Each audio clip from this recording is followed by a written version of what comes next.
For this problem, to begin, we know that we are doing a hypothesis test where the null hypothesis is that the proportion of monitors with dead pixels is equal to 0.05.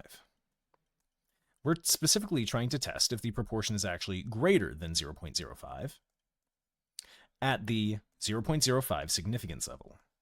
So lots of 0.05s here. Testing at alpha equals 0.05. Additionally, we're told that the test statistic, Z0, is 3.179. The corresponding p-value, that would be the probability greater than the test statistic for the standard normal distribution, is equal to 0.001. We're asked, what is our conclusion here?